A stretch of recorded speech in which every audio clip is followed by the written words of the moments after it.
What is up, guys? It's MJ. I'm back with another video and I read another book. I read Cinder by Marissa Meyer. I really enjoyed it. So let's get into it. For those of you who don't know, Cinder is the first book in the Lunar Chronicles series. I read Cinder because it has been mentioned a lot in BookTube and I was like, hey, you know what? I'm interested in a retelling of Cinderella, where basically the main character is a cyborg. Let's give a little review for the non-spoilery people and then we will dive straight in. Like I said, I enjoyed it a lot. I read it in like 2 days and I literally finished it this morning. Is a little slow at the start. Like when I say a little slow, I mean like it's like about 4 or 5 chapters in, I was like hooked. It did take me a second to kind of understand what was happening, and once I understood what was happening, I was very much hooked into the story. I would give this book probably about an 8 out of 10. There was a little bit of predictability, at least for me. It's a retelling of Cinderella, and most people do know what happens with Cinderella. It follows the story of Cinderella, but it changes quite a bit from the fairy tale, which is nice because you don't just want to go into a book and know every single thing that's about to happen. If you have not read this book, I urge you to go and read it. I really enjoyed it. It's sci-fi, it's got some fantasy elements. It does have a lot of politics though. And also, as kind of like a warning, there is a in the story it says this like right at the start, so I don't think it's like a big spoiler. It says it on the blurb, but there is a pandemic in this book. It may be a bit close to home because of the situation, so if you don't feel like you are up to reading about that right now because of how life has been lately, I understand, and you don't have to read it. But I did enjoy it, so if there aren't any hang-ups to do with the situation of both the real world and also what this book deals with, then be my guest, go right and read it. I really like this book and I'm excited to read the sequels. If you haven't read this book, come back when you have, or don't read the book if you don't think you're going to be able to deal with it.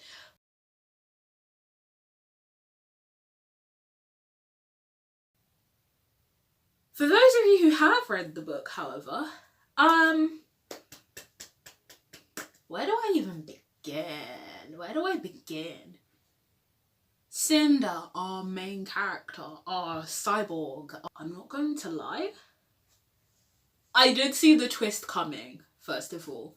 I saw the twist that she was gonna be the princess coming. As soon as the doctor dude was just, Dr. Erland, I think his name is, as soon as he said that she was a Lunar, I was like, she's going to be the princess that can usurp the Queen Lavona.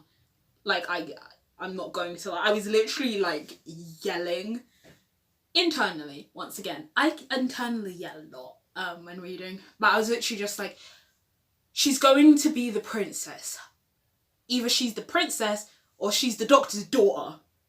Just because I saw it coming, I still did like the way that panned out. Now, it's not fully resolved yet. The story's not resolved yet, and I like that right now. I don't even know if the sequel follows this specific story or if it follows someone else who will have an impact on that storyline. I don't know if this storyline gets continued.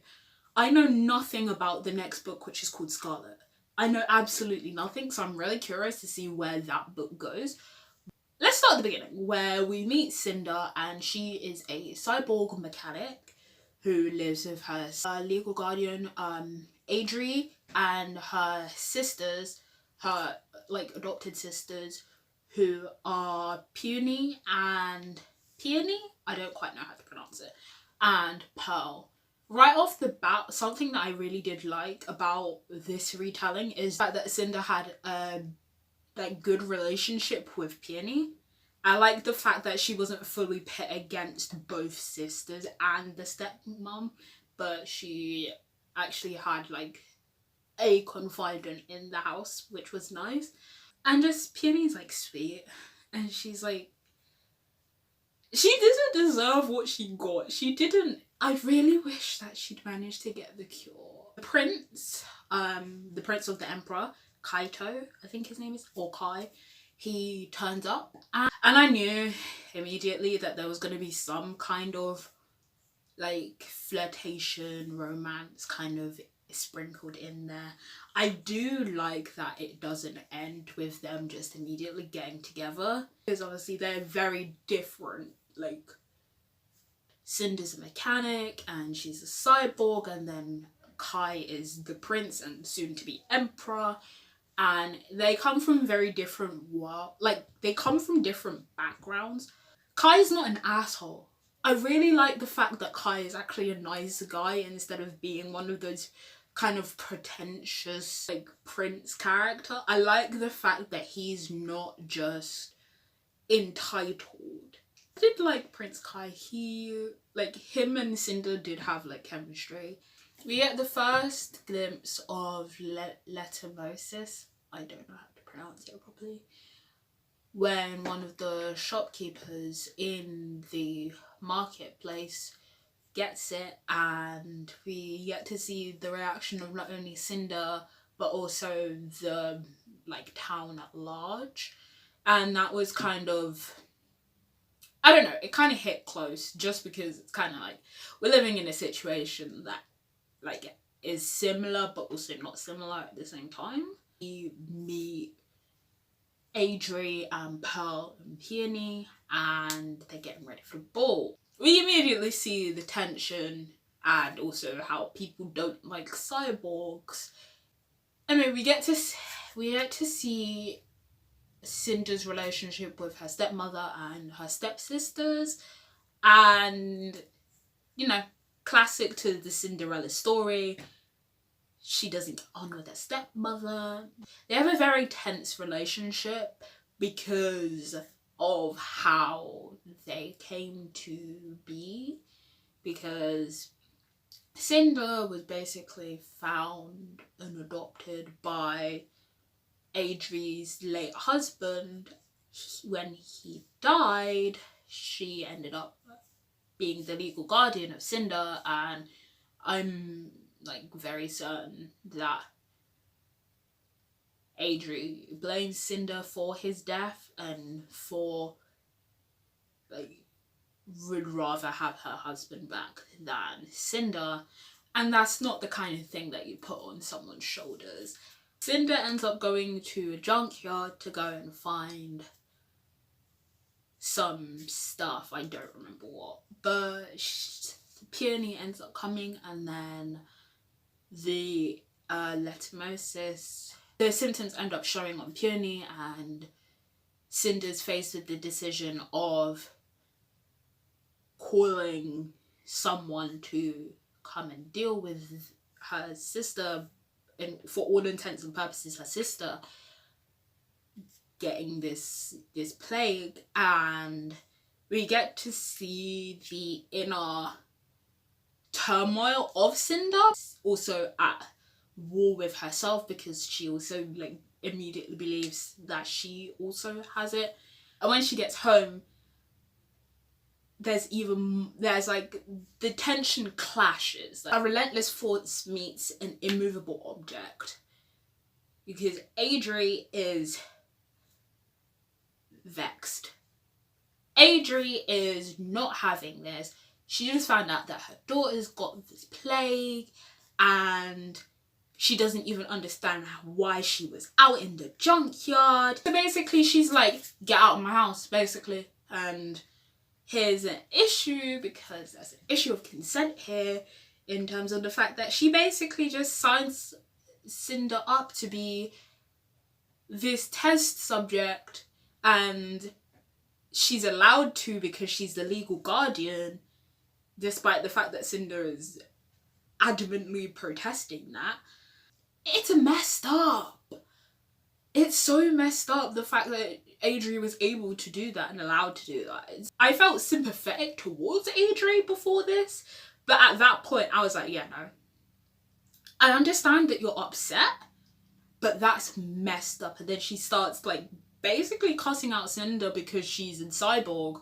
She basically displays Cinder's any insecurity that Cinder has in that exact moment. Adri decides to bring up.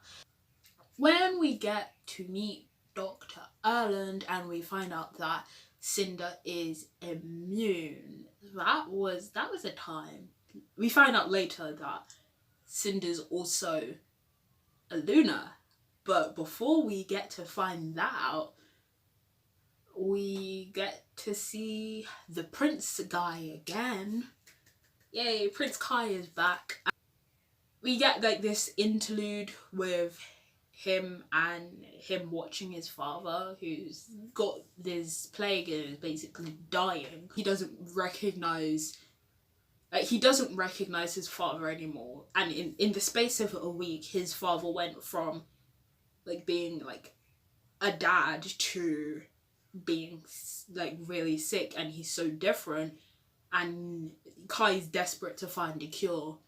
The thing that made me like Dr. Erland when he doesn't expose Cinder, we find out later that also Dr. Erland is a Luna, and we immediately see two Lunas that aren't evil assholes, as we find out that Lunas are. That's what made me like Dr. Erland immediately, is the fact that he doesn't go, oh right, this is a cyborg test. Kai's father dies, and we immediately get to see the antagonist of the book, which is Lavana, who is a Luna. His father's been dead for 15 minutes and you decide to invite yourself to their planet. Like, no time of mourning. He got 15 minutes. You already know that. Like, you're spying on them, and it's whack. Immediately after she arrives, she manages to almost fully trick Kai, and he only just manages to resist it, which also a testament to Kai's strength of will, that he was able to resist it at all. So props to him. We find out more about Cinder and her being a Luna, and like at first we were told that she's a shell, which is a Luna who doesn't have any ability to present herself how like other Lunas are. At least that's what shell is, but it turns out that she is actually a proper Luna.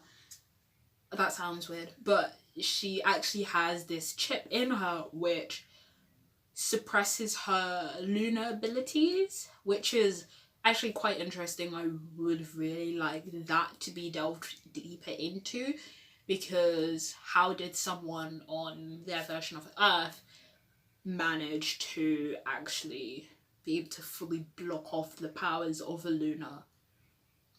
And we find out later as well that not only did they manage to block off the powers of Luna, but if that same chip was put into a human, they would be able to resist the power of a Luna. And that's really interesting. I'd love if that was delved into deeper at some point, because how does one come up with that kind of discovery? And is there a possibility of implementing that in the future to fight Lavana, who is a bit of a bitch? I'm not even going to lie. I don't like her. Anyway, moving on. We have a lot of politics in the next, in the rest of the book. We get a lot of back and forth clash between the Luna and people of Earth, because Lavana specifically wants to marry someone high up in power, like Kai, who is soon to be emperor, and she has been refusing any type of peace treaty that isn't marriage. and Kai does not want to marry her. The way of getting some kind of peace without having to marry Levana, because why would you want to do that? She is not a great person. We had to find out that Cinder isn't fully resistant to Levana because her powers are like blocked, so she's not fully resistant, and the way that she actually ends up being resistant is because of her cyborg half rather than her lunar half, which is also very interesting. I'd also like to meet more like cyborgs. Like, we've met like quite a few androids in the book, and I'd also like to see interactions with more cyborgs, because I'm curious to see the difference between Cinder, who is a lunar and a cyborg, and a human cyborg, because maybe there are some things that are specifically because Cinder's lunar, whereas with others we get to see what if they're just basically human robots. So her cyborg half is very interesting, and the melding between cyborg and lunar are also very interesting to me, and just the full extent of lunar powers I want to know, especially with shells, because they're just straight up immune to the powers of a lunar, but they don't have powers themselves. So I'm very curious as to how that works out, and I'm hoping that in the series they delve more into that, because that just feels like something that should be like looked into, because that's really interesting to me. Something that we learn about Levana is the fact that she basically straight up murdered and attempted to murder her sister and her niece because she doesn't want any competition. It again shows how power hungry she is. She's the kind of person that she wants the power, and that's it. She doesn't want anyone to be able to take over. She doesn't want to have any heirs that could possibly usurp her, and that's why she tried to kill Celine, aka Cinder, which is so whack. I'm gonna get to the ball because stuff goes down at the ball, yo! First of all, the fact that Cinder ended up at the ball makes sense. It was kind of like a long-winded route of getting her there, because at the start she was like, I want to go to the ball, and then she wasn't allowed to go to the ball, and then she didn't want to go to the ball, and then Kai asked her to the ball and she was like, no, I need to get away, I need to stay away. And after Erland was like, hey, you shouldn't be around Levana, but Levana's already seen her. Before this though, Pearl basically sees Kai and Cinder, and they have an altercation, and basically Pearl's like, when I see Kai at the ball, I'm going to dance with him, and I'm going to tell him that you're a cyborg because Cinder hasn't told him and he hasn't found out yet. I don't like Pearl either. Honestly, I just don't understand why they're so against cyborgs. I think they're pretty interesting, actually. But to each their own, I guess. First, the way that Cinder gets to the ball, whack. Absolutely whack. She like drives up. She drives up. Like, for some reason her dress is wet. Like, she had to go and get like her old foot because Adrian took it and didn't let her have a foot, which messed up, by the way. And then so she turns up, she ends up getting like her ID chip thing scanned, and basically it gets announced, hey, Cinder's here, you know, the prince's special guest. And immediately Adrian and Pearl are like, whoa, whoa, whoa, whoa, whoa, whoa, whoa, whoa, whoa. Wait a goddamn second. You're not supposed to be here. So they start making a scene. And I'm just out here like secondhand embarrassment, like, please stop. Please stop doing that. Because I don't like that at all in the slightest. I hate when they make a scene for no reason. I hate it. Go somewhere private, please. Stop doing this in fan fiction as well. Stop doing this in fiction in general. And Cinder has some information to tell Kai. Oh boy, cause she got hit up by some Luna girl who is the ward of Sybil, who is like the right hand man or woman in this case to Levana, and she's got some information. If they get married, she's gonna kill him. And so Cinder's like, hey, I gotta protect the boy, innit? I've got to protect you, bro. But then they get interrupted, and I was like, do not do this to me. They got interrupted by Kai's advisor, who I think his name is Thorin or Thorin. He interrupts and is like, hey, you were gonna make this announcement, right?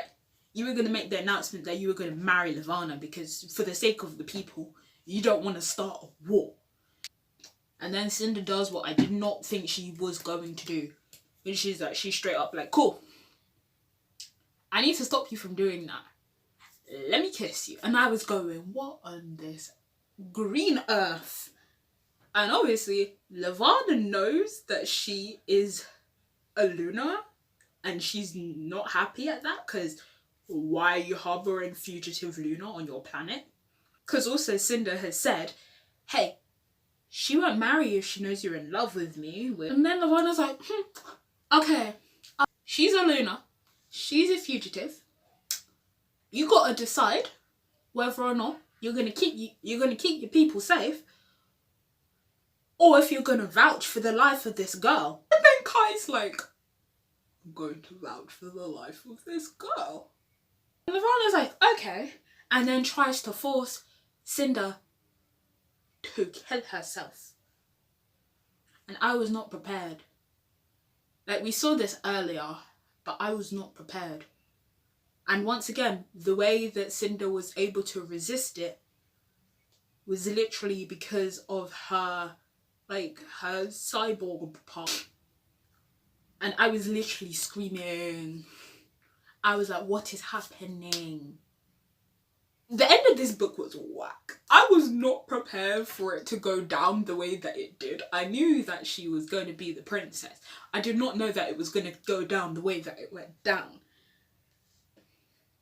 Cinder Dunn did get outed as a cyborg, as well as a Luna, and she got outed as a cyborg on TV, then ends up getting arrested and is sent to the dungeons. I'm calling them the dungeons, basically prison, yeah.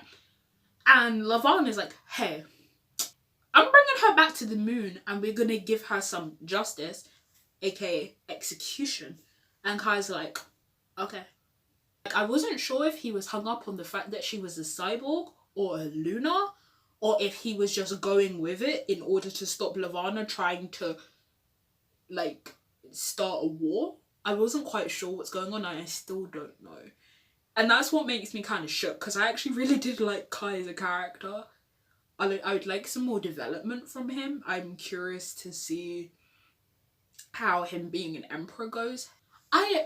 I need so much more information on Lunas. I want a history book. I want a history book of Lunas and what, I need more information. I need more information. And I don't know if I'm gonna get it, but I really hope I am. We get to the end of the book where Cinder is in jail and Dr. Erland turns up and is like, yo, break yourself out of here and go to Africa. Because if Levana comes to get you, you're dead. And also you're the princess. He just drops a big bomb on her and is like, peace. And so the last part of this book is where she's just like, okay, I'm breaking out, I'm gone. Where does the sequel go? Is the sequel with these characters? Is the sequel with different characters? And I'm so interested in the storyline and where it's gone so far and where it will go. Because I'm not too sure. All I know is that we need to defeat Queen Levana, because I do not want her to become the Empress. I ain't got time for that. Like I said earlier, I would give this book an 8 out of 10. I really enjoyed it.